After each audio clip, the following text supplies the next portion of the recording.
भगवान कालाधिपति महाकाल राजा की कृपा से, काशी विश्वनाथ की कृपा से, कुबेर भंडारी की कृपा से इस व्यासपीठ ने जब जनमानस को बेलपत्री का महत्व समझाया और उसको खाना सिखाया, तब कई लोगों ने, कई औषधियों ने रिसर्च करना प्रारंभ करा कि आखिर बेलपत्री से sugar, BP, thyroid, blood pressure ये सब नॉर्मल कैसे होते जा रहा है। तो उन्होंने भी अपने रिसर्च सेंटर में एक बेलपत्री का रिसर्च करना प्रारंभ करा। आखिर एक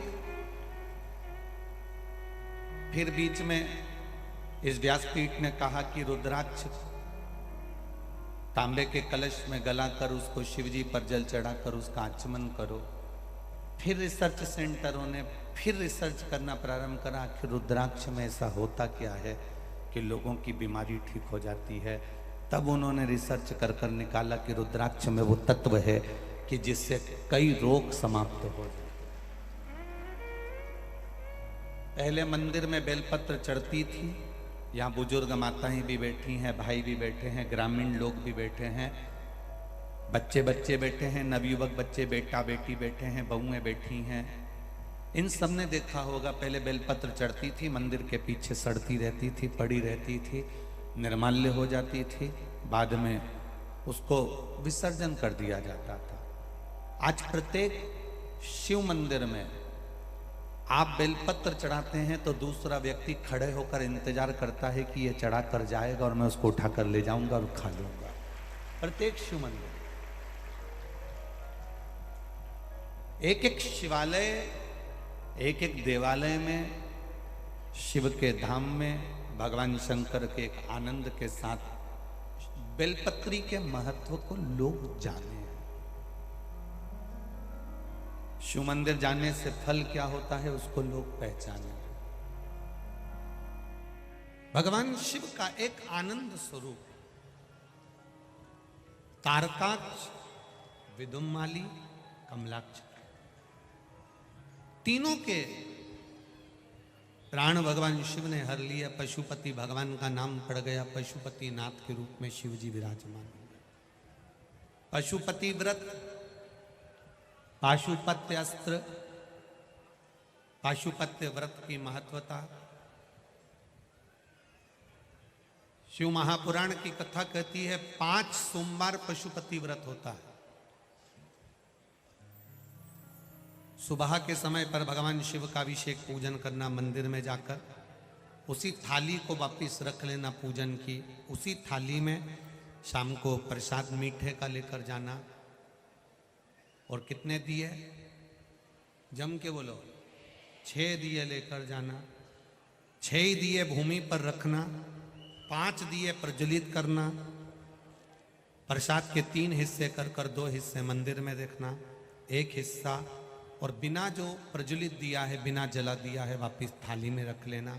पूजन कर कर बाबा से विनती कर कर दिल की बात देवाधिदेव महादेव से कहकर आ जाना।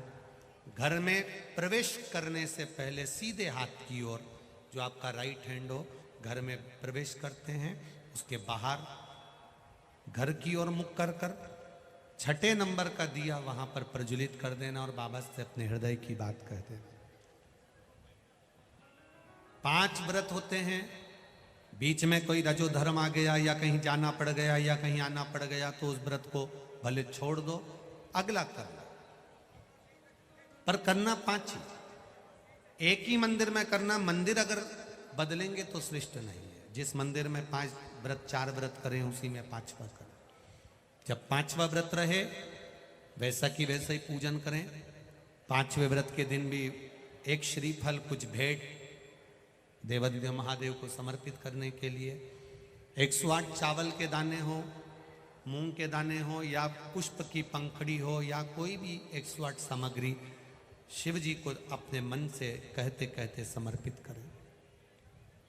5 दिए फिर प्रज्वलित करें, 6ठा दिया उठाकर थाली में रख लें, प्रसाद के 2 हिस्से मंदिर में रखें, 1 हिस्सा लेकर जाएं, दरवाजे के पास में फिर वो प्रज्वलित करें, जो श्रीफल लेकर गए थे वो मंदिर में ही भगवान को भेंट के साथ समर्पित कर दें। 5वां व्रत जब पूर्ण हो तो भगवान से निवेदन करें, आज मेरे व्रत पूर्ण हो रहे हैं बाबा, दिल से जो आपसे कहा आप दिल से प्रदान करना, ऐसी कृपा करना मेरे मन के मनोरथ पूर्ण हो। घर आइए और घर पर आकर प्रसाद किसी को बांटा नहीं जाता, जो प्रसाद का हिस्सा लेकर आए हो वो पहले आपको खाना है, उसके बाद भोजन करिए। पहले प्रसाद का हिस्सा खाओ फिर भोजन करो। भोजन में ऐसा नहीं है कि मीठा ही मीठा खाना है या फलाहारी फलाहार करना है, ऐसा भी नहीं है। आप जैसा घर में भोजन बनता है सात्विक भोजन। देवताओं ने राक्षसों के साथ मिलकर मंथन किया और उस मंथन में सबसे पहले अगर कोई प्रकट हो रही है तो वो गौ माता प्रकट हो रही है।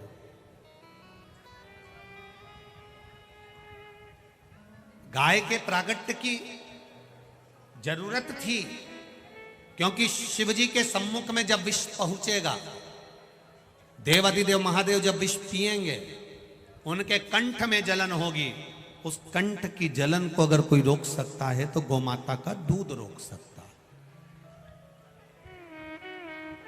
गौमाता का दूध कंठ की जलन को रोक सकता है। मेरे देवाधिदेव महादेव को जरूरी नहीं कि आप एक लोटा भरकर दूध चढ़ाओ। मेरे देवाधिदेव महादेव को अगर 1 चम्मच भी अगर दूध चढ़ा रहे हो तो गौ माता का चढ़ाएं, जिससे हमारे सनातन धर्म में गौ माता की प्रधानता फिर बने और गौ माता आनंद के साथ विराजमान।